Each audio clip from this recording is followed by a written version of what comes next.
Passer la réflexion là, pour ramener McLeod comme ça? Ben, c'est toujours une question médicale. Alors, on s'est assis cette fin de semaine. Ben, ça fait déjà 10 jours, je dirais. On s'est assis avec notre équipe médicale. Puis cette fin de semaine, ils nous ont confirmé que la question au début, c'était 4 à 6 semaines. Si tout allait bien, ben, ça pouvait aller jusqu'à 8 à 10, dépendamment de ce qu'il s'est fait infiltrer. Alors, puis il a bien réagi. Les derniers 10 jours, puis il a lancé un petit peu hier, puis il était assez confiant, puis l'équipe médicale nous a donné le feu vert, puis là, ça devient une question c'est un choix de l'entraîneur en chef s'il décide de le faire jouer ou non. Est-ce que l'option Davis Alexander a été considérée? On parle de Davis presque, sans exagérer, là, je dirais presque tous les jours, mais au moins 3-4 fois par semaine. Est-ce que l'option de le faire jouer cette semaine était sur la table? Non. Mais ça s'améliore. Alors, c'est quoi le plan pour Davis Alexander? C'est une semaine... Ah, vas-y, pardon, vas-y. Oui, non, mais c'est ça, parce que là, le match de samedi, c'était son 6e sur la liste des blessés. Alors, ce que vous dites, ben, on va lui donner une semaine additionnelle et puis après ça, la semaine suivante, il va revenir au jeu. Est-ce que c'est déjà décidé? Donc, c'est quoi le plan? Mais c'est exactement ça le plan. Ça veut dire que le moment que l'équipe médicale nous donne le feu vert, qu'il peut pratiquer, puis il se sent assez à l'aise de lui donner le feu vert, il y a des fortes possibilités qu'on va lui donner une autre semaine. C'est quand? Cette semaine-là, je ne le sais pas. Mais je pense que les choses, ça s'améliore. Puis, comme j'ai dit, le moment qu'on embarque Davis dans l'alignement, on veut l'avoir pendant le restant de la saison. Donc, juste pour être clair, donc c'est pas encore décidé, là? On n'a pas de date. On n'a pas de date, mais les choses progressent. Cette semaine ne sera pas le feu vert, c'est ça qu'on comprend. Non.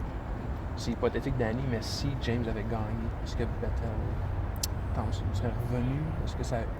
Y a-t-il une urgence pour vous de le ramener, étant donné que James... Non, mais je pense que le moment qu'il est prêt, c'est sûr qu'on veut le ramener. Parce que comme tu es déjà au courant, c'est pas... on a 6 carrières dans le vestiaire actuellement, puis il y en a certaines qui n'ont pas une tonne d'expérience. Puis pendant cette période de l'année où tu as besoin de cette expérience, puis de t'entourer avec des joueurs qui ont joué cette position, qui ont gagné des matchs, mais il n'y en a pas beaucoup qui sont capables, qui l'ont fait. Puis dans le cas de McLeod, il a gagné des matchs, puis il a gagné une Coupe Grey aussi. Alors, on s'est déjà dit que le moment qu'il était prêt, on l'embarquerait dans l'alignement. De manière plus générale, le degré d'optimisme du directeur général, il se situe en ce moment, puis pour quelle raison? Concernant la fin de la saison des Alouettes. Ah, écoute, moi, je suis encore très confiant. C'est sûr qu'on l'a... Tu sais, le script, là, on ne l'a pas planifié comme ça. Je pense pas que si tu me disais au tout début de l'année qu'on aura une fiche de 5 et 7 avec toutes les histoires à l'arrière de cette fiche-là, je dirais probablement que tu es complètement dans le champ. Mais ça fait partie de notre réalité.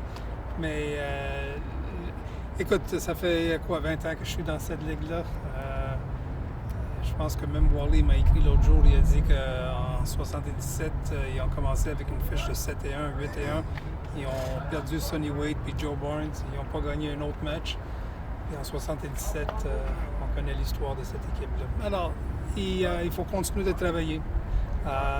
Puis ça, je sais qu'on va le faire parce qu'on a un bon vestiaire puis on a un entraîneur en chef qui va s'imposer puis il va être sûr que il va faire sûr que les coachs puis les joueurs travaillent bien puis ils se préparent pour le prochain match. Est-ce qu'il y a quand même une certaine inquiétude parce que là, il y a d'autres... Est-ce qu'il y a quand même un certain niveau d'inquiétude parce que là, il y a des équipes qui vous souffrent dans le coup. Là. C'est plus juste de regarder par en avant, il y a du monde en arrière qui est très proche de vous autres.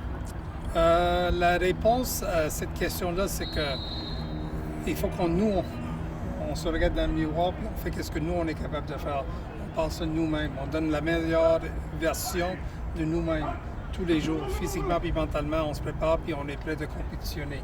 On ne passe pas à les autres. Parce que ça ne donne absolument rien de penser à les autres. C'est nous qui contrôlons notre destin. The team won on Saturday.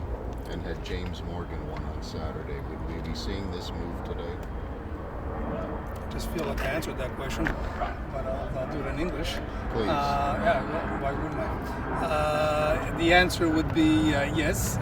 There's not too many quarterbacks that have won the number of games that McLeod's won, and let's not forget we're going into the back third of this stretch here. And at some point in time, you want to make sure you're going to surround yourself with players that have won at this level, and he has. And there was always a thought process behind all of this, that as soon as he got clearance medically and he felt good about coming back into the lineup, whether he would start or be the backup, we'd have him back in the lineup. He's won a lot of games in the league. He hasn't won a lot of games with Montreal. Is there a question there? What does he need to do to have more success? Well, what he needs to do is that obviously we need to do a better job of protecting him. We've got to win the battle of the line of scrimmage. We've got to be able to sustain the run. We got to be able to keep ourselves in situations of second and medium. We got to capitalize in the red zone. We got to play complementary football, make a few plays for him on defense, shorten the field for him with special teams play. And I think any quarterback would flourish with what I just said. How can a team expect to win when you keep changing quarterbacks? So we keep changing quarterbacks, Herb, and I know you've covered us lately here, is when they get hurt. You got to play with one. So we play with the ones that are healthy and that are available to us. So Davis Alexander went down. Caleb Evans, as you're well aware, is lost for the year, and McLeod Bethel-Thompson was on the 6th game injured, so we went to a 4th string quarterback. When is the earliest we might see Davis Alexander? We'll let you know. Hopefully here in the next little while. All right. Denis, tu as ajouté de la profondeur à la ligne défensive durant la saison morte. Mais là, depuis quelques semaines, la défense accorde beaucoup de verges, énormément au sol. Qu'est-ce que tu penses de ça, justement, de la performance de la défense, en particulier contre le jeu au sol? Ben, je pense... ce que j'allais dire, surtout contre une formation contre Hamilton qui n'avait pas eu de succès à courir avec le ballon depuis le début de la saison. Tout à fait d'accord avec tout ce que tu viens. Je te dis, c'est pas seulement Hamilton, c'était même la semaine avant. Alors, ça, c'est quelque chose qu'on a parlé pendant la fin de semaine. Il faut gagner la bataille de la ligne de mêlée. Des fois, je dis assez souvent qu'il faut le gagner à l'attaque, il faut le gagner sur le côté défensif aussi. Là, Mustafa Johnson est de retour. C'était son premier match qu'il a joué.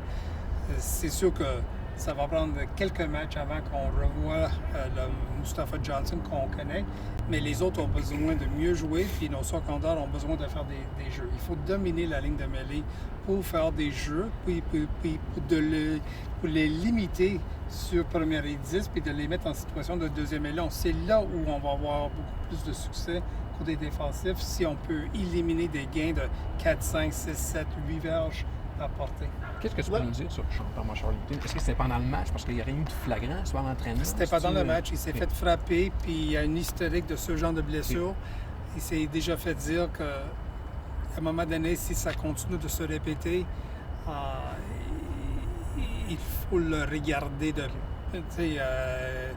près, dans le sens que médicalement, probablement, ils vont mettre fin à sa saison, puis ils vont l'évaluer à la fin de l'année. Pour Taille, est-ce que ça peut être une audition un peu pour l'an prochain aussi? C'est ce match qu'il va jouer comme partant?